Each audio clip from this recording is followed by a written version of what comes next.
और मम्मा अपने घर जा रहे हैं। ना कहाँ जा रहे हैं? सोनिया बिहार। हाँ? पापा भी है घर पे। देखो पता चलेगा जाके कि पापा है या नहीं है, हमें नहीं पता है अभी कंफर्म। हमने फोन किया था पर फोन पर पता नहीं चला कि कहाँ पे है, उठाया नहीं। मतलब एक्सप्रेस में हो रहा है ना, एक्सप्रेस से फोन उठाया नहीं।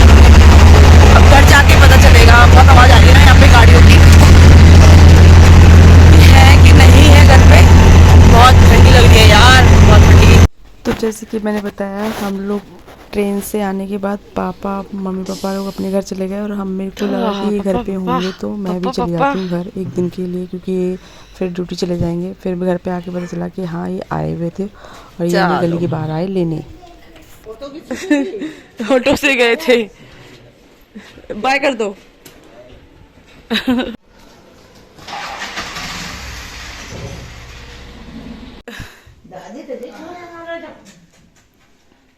नहीं कहा तू सिद्धर है का गाँव चला गया का चला जा। तुम तो बोले थे दादी घर नहीं जाना, दादी से डर लगता है। कहे का पता नहीं। अब मैं जा रही हूँ भाई, मेरे को वो बोला पहुंच गए अपने घर। वो बोला पापा ने चोरी करवाई थी, दादी ने भी चोरी करवा ली है। दादी ने भी चोरी करा लिया। चोरी हुई है दादी का तो जिंदगी भर से आवत जात रहे साला का दिन कहाँ का ओकर माई बहन को सुखी न रही प्राण हो जाए जो पहले वाली तो मरी जाए। चुप रहो, तुम क्या बोल रही हो? संजय सवेरे मुंह कर गई पापा कहा चुप तो कहीं तो काहे का हमरे जाए फिर जाए तो ओका काल भय अबे तो बेग नीचे धरे रहे हम कहे काहे खूब झरियाए हे रे धोए। मेरे को भी डर लग रहा है, लाओ मैं भी दे रही हूँ। तो घर पे आने के बाद हम नहाने वाने के बाद मतलब रूम में जब आए तो मैंने बताया कि जैसे कि मैंने बताया मम्मी को, मतलब अपनी सासू माँ को, कि पापा का मेरे फ़ोन चोरी हो गया था जाते समय ट्रेन में। तो उन्होंने उसी टाइम बताया, मतलब एक शॉकिंग बात थी कि एक ही टाइम पे 2 जगह चोरी हुई, मतलब वो भी ट्रेन के अंदर ही। तो उन्होंने बताया कि उनका आते समय गांव से आ रही थी तब उनका गोल्ड और सिल्वर की पायल और गोल्ड का कुछ सामान रखा था उन्होंने, कान वान का, वो उनके बैग से ही ट्रेन में ही आते समय निकाल लिया गया है, वो भी चोरी हो गया है। तो मेरे को मतलब अजीब लगा सुन के कि वो जबकि 2-3 दिन पहले आ चुकी थी मेरे आने से, मगर उन्होंने फ़ोन पे मुझे नहीं बताया था कि ऐसा हुआ है उनके साथ। पर जब मैंने बताया कि हाँ पापा का फ़ोन चोरी हुआ है, तब बताया कि उनका भी सामान चोरी हो गया। तो अजीब सा लगा सुनकर, पर लगा ना कि मतलब अजीब बात है यार, एकदम से ही ना, मतलब इतनी चोरियां होने लगी हैं सच में ट्रेन में कि सेफ़ नहीं है सामान ले जाना।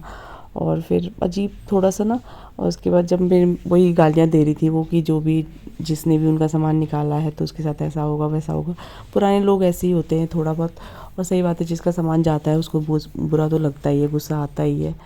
यही सब सोच के ना मतलब अजीब लगा मेरे को कि यार ऐसा कैसे हो गया, इतना सारा नुकसान हो गया। फिर उसके बाद शाम हो गई, रात को फिर मैंने खाना वाना बनाया, आटा गूंद के बूबू के लिए दूध गर्म करके और खाना रेडी करा। फिर सब लोगों ने खाना वही खाया, गर्म करके खाना दिया। तो और सबसे बड़ी बात ये है कि मेरा गांव से आने के बाद ना, जैसे ही अब लास्ट में देखोगे मेरी ना तबीयत बहुत ज़्यादा ख़राब हो गई। ये एक ही दिन के लिए रुके थे और एक दिन के इनके जाने के बाद ही मेरी तबीयत बहुत ज़्यादा ख़राब हो गई, इतनी ज़्यादा ख़राब हो गई कि मतलब बहुत ही ज़्यादा प्रॉब्लम हो गई थी मुझे उस चीज़ से। और अभी भी मेरी तबीयत ख़राब ही है।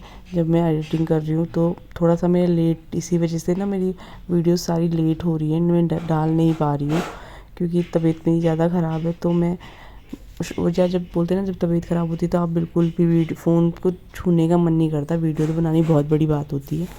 तो मैंने तो वीडियो कुछ भी नहीं शूट किया जब बीमार रही। मैं दवाई जो खाई मैंने, अभी दवाइयाँ चल रही हैं मेरी।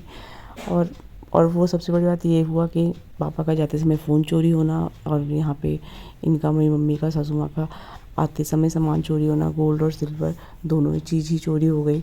तो थोड़ा सा अजीब सा लग रहा है कि इतना सारा लॉस एक साथ ही हो गया। और फिर उसके बाद मेरी तबीयत ख़राब हो गई, बूबू की तबीयत ख़राब हो गई गाँव के आने के बाद। मतलब होता है ना कि अजीब सा हो जाता है, बहुत सारी चीज़ें, कुछ गलत चीज़ें हो जाती है तो साथ में। और इस टाइम पे जब मैं खाना बना रही थी रात को ना, तो मैं वही चीज़ें सोच रही थी कि ऐसे कैसे हो गया, मतलब कि सामान चोरी हो गया बिल्कुल ही। और सच में यार फ़ोन तो चल 14-15 हज़ार का था उनका भी, वो भी यही बता रही हैं कि मतलब 15-16 हज़ार का सामान उनका भी चोरी हो गया, इतना ही बता रही हैं। तो मतलब समझ लो गाँव जाना हम लोग को ना बहुत भारी पड़ गया हमारे लिए, मतलब स्पेशली मेरे मायके में भी और ससुराल में, दोनों जगह ही चोरी हो गई दोनों लोगों की। तो थोड़ा सा ना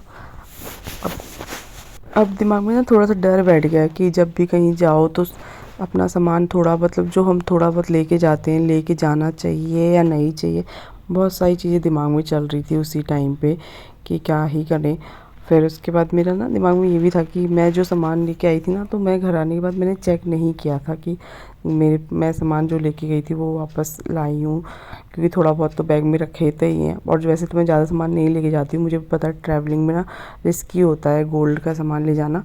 पर 1-2 पायल जो मैं लेके गई थी तो मुझे भी टेंशन हो रही थी कहीं मेरे बैग से तो नहीं निकल गया। मैंने भी जाके फटाफट जल्दी से चेक करा उस चीज़ को, और दूसरे दिन फिर मेरी तबीयत बहुत ज़्यादा ख़राब हो गई। Hello friends, welcome back to my channel Kalpana Viren lifestyle.